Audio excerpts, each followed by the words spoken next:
kunno nugwala ni stati maaregyo.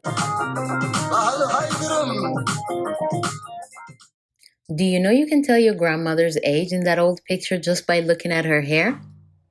In our culture, hairstyles are not just used to enhance a woman's beauty, but traditionally, each style has its name and it represents a woman's stage in life. Every woman goes through 3 stages in life, and each is characterized by a different hairstyle. Chingaat, gamme, dufun. When a baby girl is born, her head is shaved, leaving only a small patch of hair in the front, called kelela. Chingaat. Around 3 years old, the front strands are gathered into one braid lining the forehead.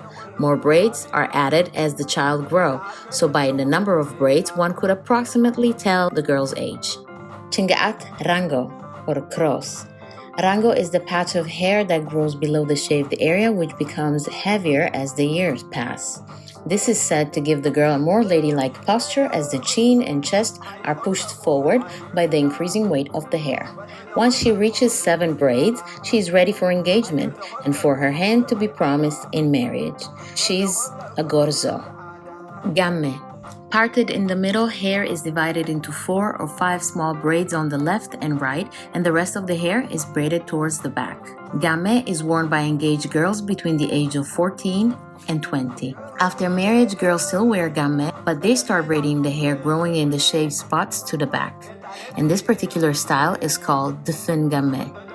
After the birth of the first or second child, a woman starts braiding her hair in a sadla style. Hair is parted in the middle with 3 or 4 braids going down the sides, and the middle is divided into 2 or 3 larger braids. Girls wear this between the age of adolescence and being a full-grown woman. Sadla is also how women in this stage of life are called. Once a woman has her 3rd child, she can start wearing the dufun. In this style, all hair is braided to the back.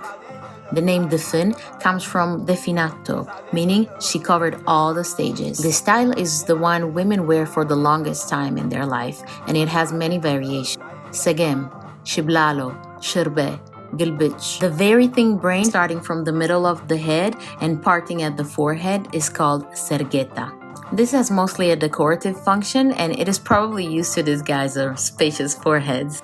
Nonetheless, in the past, women who had lost an infant wore 3 small silver crosses on their sergeta with the belief they would be blessed with more children. Joy and sorrow are also represented through different braiding styles. In the past, when a woman lost her husband, she used to wear a black cape for 40 days, at the end of which she would shave her head completely or partially and braid the remaining hair in a circular style called mohombia or meshrafet, named after the traditional hand-woven kitchen accessories. Dufun de gualo. The hair is braided back in larger braids, representing that the time has been spent mourning rather than braiding.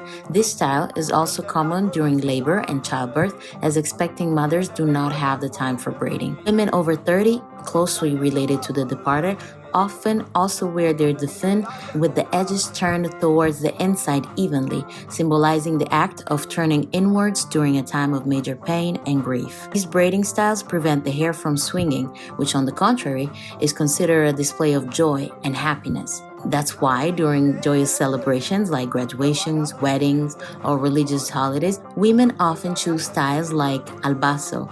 This is one of the most popular styles and consists of 5 or 9 or larger strands braided to the back. 1 or 2 thin braids in between the larger ones can also be added. This hairstyle is common among women of all ages, who can wear it only after their wedding day. Although many of us have stopped wearing these hairstyles, several celebrities have shown appreciation or cultural appropriation, you choose, for our traditions. Culture is cool.